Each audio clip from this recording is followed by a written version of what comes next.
Nous allons voir maintenant les produits à proprement parler.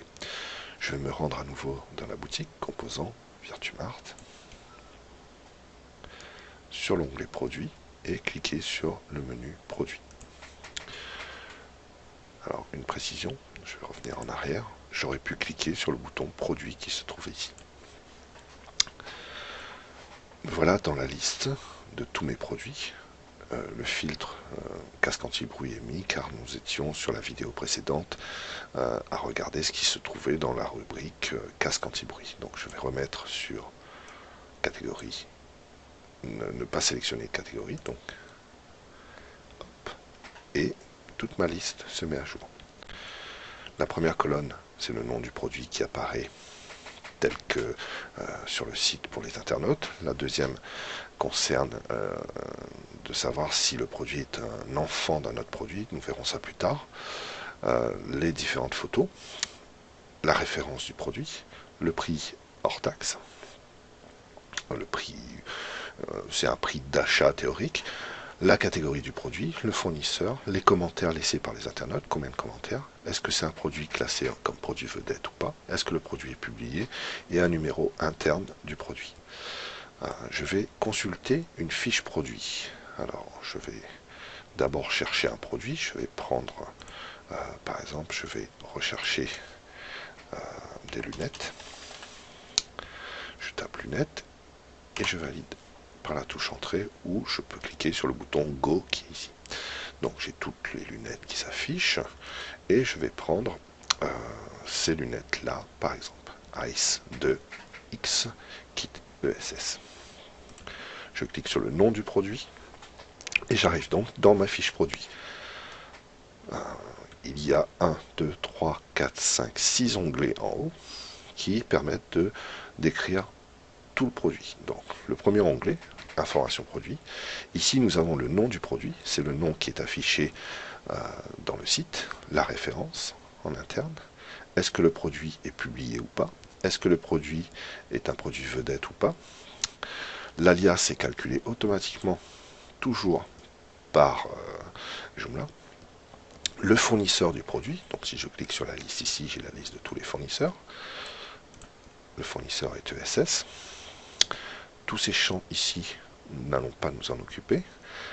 Les catégories dans lesquelles est classé ce produit, donc ce produit est classé d'abord dans la catégorie tête, ensuite nous l'avons classé dans la catégorie masque et lunettes, et ensuite dans la sous-catégorie lunettes. J'aurais pu rajouter une catégorie, il suffit de cliquer sur la zone blanche ici, et nous pouvons chercher une autre catégorie à rajouter à ce produit. Si la liste, comme la liste est assez longue, je peux taper les premières lettres. Je peux par exemple dire si je veux classer ce produit dans la rubrique main, voilà, il suffit que je tape les premières lettres et la rubrique est sélectionnée. Il me suffirait alors de cliquer sur la rubrique et vous voyez que la rubrique main a été rajoutée en plus de toutes les autres rubriques. Donc je vais supprimer la rubrique main en cliquant sur la petite croix qui est ici. Voilà pour la description globale du produit, le nom et les catégories du produit. Le deuxième cartouche qui est ici, nous avons le calcul du prix du produit. Alors le prix est basé sur un prix de revient, c'est-à-dire un prix d'achat théorique, il faut voir ça comme un prix d'achat théorique. Ensuite nous avons un prix de base, en laissant, c'est le prix hors taxe sur lequel est basé tout le calcul des réductions et tout ça. Le prix final, c'est le prix qui est affiché sur le site, et un prix réduit que l'on peut faire intervenir quand on fait des promotions. Ici, la devise, donc toujours euro, la TVA, les règles de TVA, donc il n'y a qu'une seule TVA dans le site pour l'instant, la TVA à 20%, et dans ce champ, de toute façon, nous laissons toujours appliquer les règles génériques. Alors, pour inscrire le prix, j'ai deux solutions. Soit j'inscris le prix final TTC et il va me calculer, il va me déduire le prix d'achat théorique, le prix de revient théorique. Soit j'inscris le prix de revient et il me calcule le prix TTC selon les règles de TVA que j'ai fixées. Alors, premier cas, si j'inscris le prix TTC, par exemple, nous pouvons décider que cette paire de lunettes sera vendue à 90 euros. Je vais cliquer ici, mettre 90 euros, cocher la case calcul du prix de revient et enregistrer mon produit. Alors l'ancien prix de revient était 67,72. Donc si je reviens ici et que j'enregistre ma fiche,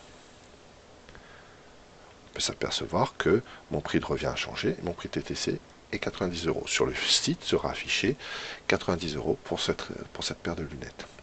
Maintenant, je peux décider de rentrer le prix de revient, le prix d'achat théorique. Donc je vais mettre ici 69 euros par exemple et enregistrer ma fiche.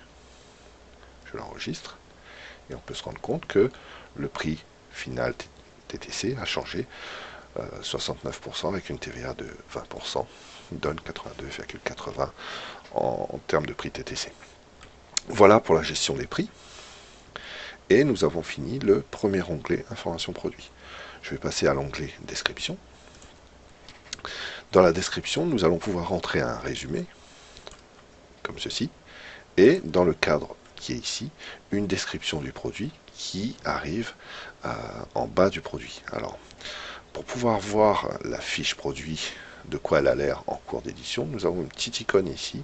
Il suffit de cliquer dessus, ce qui nous amène directement sur le site. Comme le site est offline en ce moment, je vais rentrer mes identifiants. Comme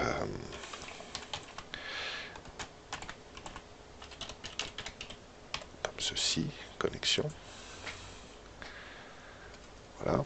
Et alors, si je reviens sur l'administration du site et que je reclique ici, puisque mon navigateur a retenu que j'étais connecté en tant que super utilisateur, j'ai ma fiche ici. Donc, la description, la grande description arrive ici. Mon prix 82,80 que je viens de changer tout à l'heure. On revient dans l'administration. Donc, dans cette zone ici, nous n'avons qu'à remplir le résumé et la description. Nous passons ensuite à l'onglet statut du produit.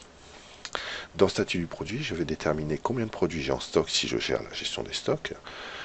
Une alerte qui va m'être envoyée par email lorsque le stock commence à être bas. Par exemple, je peux avoir un stock de 10 produits et lui dire que s'il en reste 2 en stock par rapport au calcul des ventes sur le site, m'envoyer un email pour me dire qu'il reste 2 et qu'il faut réapprovisionner. La quantité minimum d'achat, on peut remplir ce champ par exemple si par exemple je vends des cartouches de rechargement de fusil à air comprimé et que je les vends, je ne veux pas que les gens en achètent une par une mais au minimum 5, je mettrai 5 ici. Ici, nous avons les quantités commandées et non livrées par les clients, donc c'est un champ rempli automatiquement par Joomla.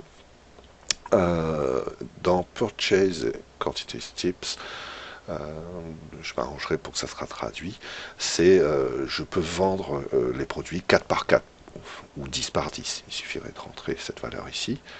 La quantité maximum d'achat, c'est pour interdire à un client d'acheter par exemple 200 cartouches d'un coup. La date de disponibilité. Ici, le délai de livraison que l'on peut indiquer, soit par une formule texte, soit en sélectionnant une image. Et ici, envoyer un email au client, c'est-à-dire que lorsque le produit n'est plus en stock et que le client clique sur... il y a un bouton qui s'affiche et le client peut cliquer dessus pour recevoir un email. Et cet email, nous pouvons déjà l'écrire préformaté ici.